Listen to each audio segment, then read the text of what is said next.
Mga Kada, we are back. Ang schizophrenia po ay isa sa pangunahing mental health problem dito po sa Pilipinas. Sa katunayan, 42% ng mga pasyente sa mga mental health facilities ay mayroon po nito. Karamihan nga sa kanila ay kalalakihan mula 20 to 44 years old. Pero bakit nga ba ang mga lalaki po ay madalas maapektuhan nito at paano ba ito maiwasan? Ayan, para masagutin ang ating mga katanungan, mga Kada, makakasama natin ang Chief Psychologist na si Dr. Patrick Magpantay. Good morning, Doc. Good morning, Doc. Good morning, Welcome to everyone. Kada Umaga. Welcome to Thank you for Kada. the welcoming. Yeah. Great na our Kadas. This is your first time, Doc. Good morning, everyone. Yeah, this is my first time here. Kada. And thank you for the warm welcome. Thank you. Now, Doc, ano ba itong schizophrenia para mas maintindihan ng mga Kada natin? Okay, schizophrenia is a mental disorder, no? It's a long-term, meaning chronic, kung saan meron tayo mga simptomas na kinakabilangan nito ang psychosis. So yung psychosis, these are hallucinations, delusions, and may tinatawag rin tayo mga negative symptoms. Ito yung bizarre behaviors or nawawalan na bigla ng interest or functionality yung isang tao. Ito ba yung akala nila may kumakausap sa kanila, then wala naman? Mga ganun bang... Yes, bagay, yes. We call it hallucination. So it's part siya ng positive symptoms. Under hallucinations, meron tayong auditory, visual. Auditory meaning may naririnig na boses, may naguutos sa kanila. Pag visual naman, may nakikita. Like shadows, figures. So more of altered yung kanilang senses. It's not real, but they feel like it is real. So yung reality distorted for them. Do they get paranoid? Paranoia is under the delusion. Uh-huh. So ito yung mga beliefs na everybody is against them. Sila yung pinag-uusapan sa TV or sa radio. Wow, even that. May mga ganyan silang thoughts. And as you can see, hindi naman sila totoong thoughts, pero may firm belief na totoo yan. Bakit po ito nangyayari? Right. So, marami tayong risk factors kung bakit nagkakaroon ng schizophrenia ang isang tao. So, pag-usapan natin yung genetics.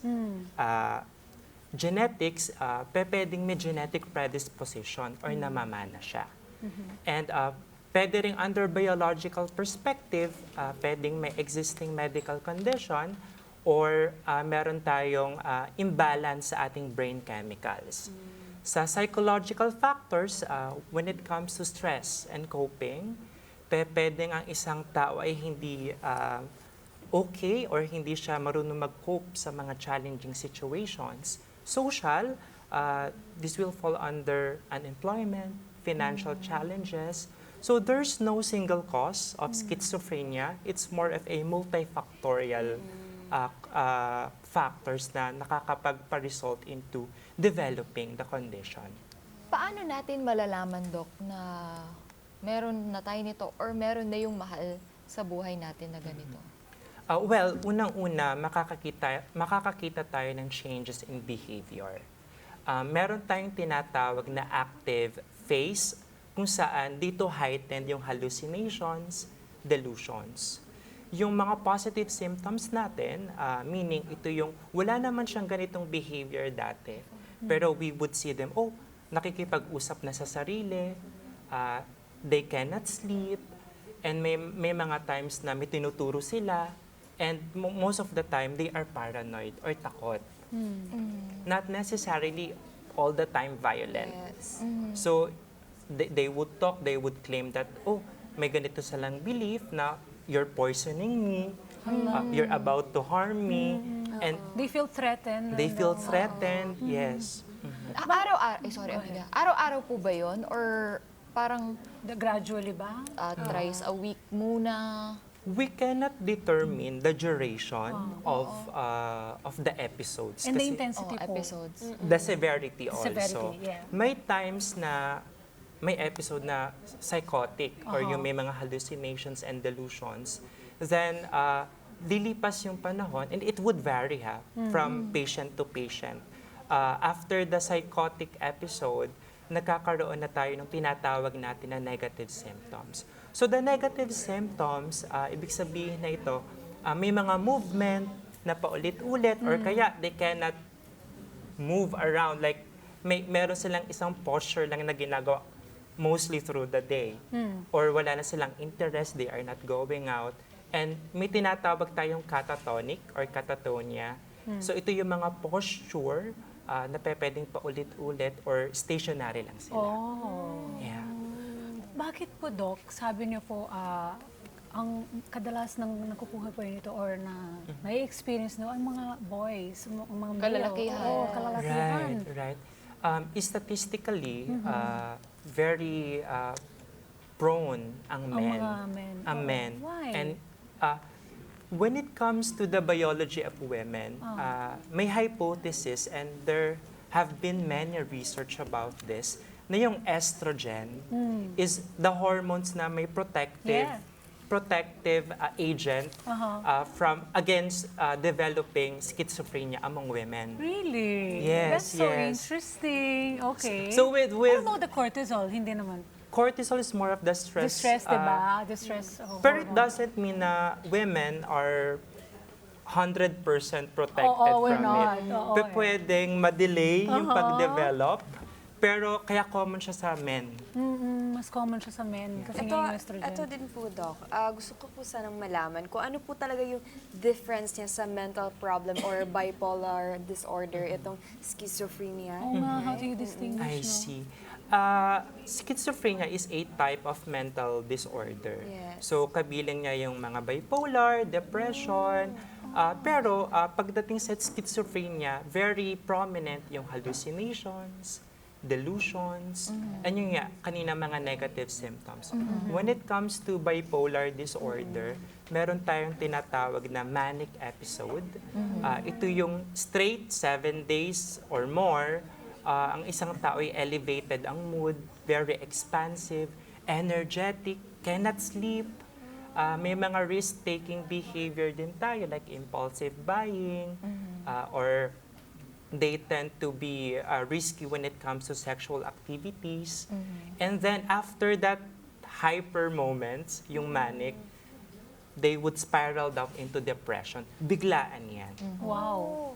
Like for the next 2 weeks, disabled, nasa bed lang, bed rotting tayo, having negative thoughts, suicidal thoughts, then the cycle would repeat again. Basta extreme. Extremes, bipolar 2 poles. Tsaka parang ang hirap niya malaman na kung meron ka na nun na part, kung nagkakaroon ka na ng ganun. Kasi minsan, di ba, di natin namamalayan, parang feel natin na, okay, araw lang to na low today. Pero Yeah. baka meron na tayong ganun or may mga kakilala tayo nakaka-experience na ng ganung disorder. It's a roller coaster Yes. ride having bipolar. So, bipolar disorder, pwede rin magkaroon ng psychosis. No? Ano naman yan, Doc, para sa kaalaman ng Yeah. lahat? Yung psychosis, ito yung hallucinations and delusions. Kaya parang medyo may pagkapareho sila ng schizophrenia. Kaya very important na ma-screen or ma-rule out properly yung mga diagnosis natin. Kasi they tend to overlap, pero there are key differences. Tell us about it. Mga So, differences. yung differences nga ng bipolar natin, may episodes. The elevated mood and the depressed. And schizophrenia, most of the time yan, prolonged yung symptoms. So, more than 6 months, siya nag-o-occur. Walang episodes. So halimbawa, nakakita na ng gano'n, hallucination, Yeah. ipacheck na agad. Kailangan. Usually in schizophrenia, yung treatment natin is lifetime. So meaning Curable. it's not curable but it's treatable. Manageable. So pag may cure, mawawala natin yung symptoms. Or if it's like an infection, you just have to take 7 Yes. days antibiotics. Ay, wala ka ng UTI or any kind of infection. But when it comes to schizophrenia, it's a lifetime condition. Oh, tapos eto Doc, kasi di ba na-mention niyo po kanina na yung iba parang nanggagaling na sa pagkabata. Ano po ba yung mga parang nagiging major factor na nakaka-trigger na magkakaroon ka nito bigla kahit walang ganun sa family mo or sibling? Right. So, just like what I told earlier, meron tayong iba't ibang causes and contributory factors sa schizophrenia. So, kung ang isang tao ay may genetic component, meaning nasa pamilya nila or nasa lahi, May posibilidad. may possibility na you are at risk. Pero it doesn't mean na pag pinanganak ka, schizophrenic na, no? Just a possibility lang na It's a pwede possibility, that's right. For example, later on in life, you have encountered a very traumatic or stressful event in life that could trigger the onset of the symptoms. Usually, yung mga positive symptoms, psychosis kaagad yan. Kaya Doc, napaka-importante ng environment natin. Napaka-importante rin ng support system. Support system. Doc, that's true. napag-usapan din natin, bukod sa schizophrenia, yung bipolar. Ano naman po yung psychosis para sa kaalaman nila? Lahat. Psychosis, yung psychosis, these are symptoms wherein, yun nga, hallucinations, delusions, Yan yung mga symptoms. bizarre beliefs yan. If Yeah. you have schizophrenia. Schizophrenia, yun yung kanyang pinaka-main highlight. Yeah. Grabe. Ito, Doc, gaano ba ka-common ang diagnosis nito? Because feeling ko dito sa Pilipinas, sa atin, medyo may konting stigma eh. Sa pagpa-check, sa pagpasabi, sa awareness tungkol dito. Kaya maganda po na i-open natin to sa isang programa na umaga pa lang, pag-uusapan na natin to. Kasi nga, minsan nahihirapan na sila, hindi nila alam, pinagdaanan na pala nila ito. So ano po yung pinakaunang dapat gawin kung feeling natin, merong sa environment natin, may isang katulad ng tinanong ni Emma kanina, mahal sa buhay natin na syempre, they don't wanna hear it kapag tayo mismo nagsabi, magpakonsulta nga tayo, baka mamaya may ano ka na, diba? How do we approach this kind of things para dito sa Pilipinas, sa atin? Well, it's important to have an open mind na ito ay isang medical condition. If we are seeing symptoms sa ating kaibigan, katrabaho, or loved ones, no, it's not a challenging thing to communicate coming from the concern, genuine concern, and kailangan wala tayong judgment. And we offer na, there are experts who can help you. And we are here to assist you as well. So most of the time, dapat maparamdam natin na we are with them. Yeah. They're not alone. Yeah, They're on not a alone. journey. Yeah. Anyway, Doc, eto naman, meron kaming mga babasahin at Okay. bigyan linaw nyo lang po, Doc, kung fake or fact, itong mga sasabihin namin. Ito yung first. Ito na nga. Tulad nga po, nung nasabi ni Amiga, dito sa Pilipinas, meron tayong stigma na ang schizophrenia ay isang uri ng pagkabaliw. Okay. Fake or fact? Fake or fact? Pwede bang both? Pwede po. Pwede Then naman. explain. Pwede namang both, no? I think yung schizophrenia, no, when we try to look for a Filipino term, it could be considered na yung pagkabaliw or pagkasira ng ulo. Pero if I am going to choose a kinder term for that, kasi may connotation na negative yung baliw, sira ang ulo, I think the best word for me would be yung pagkawala sa sarili. So, hindi siya ganun ka-striking na baliw ka, sira ang ulo mo. So, I would say it's both. Pero siguro from now on, we could use that term. A kinder term Yeah. than using the word Yeah. baliw, diba? Okay. Next, ang mga tao na may ay gusto ko magsabi katulad ni Doc, Schizophrenia. ay violent or mapanganib. Lahat ba sila ay violent? Doc, mapanganib. It's fake. So, not all people living with schizophrenia are violent or dangerous, no? So, it's commonly portrayed in media na they could hurt people, That they're they aggressive. could kill, they could...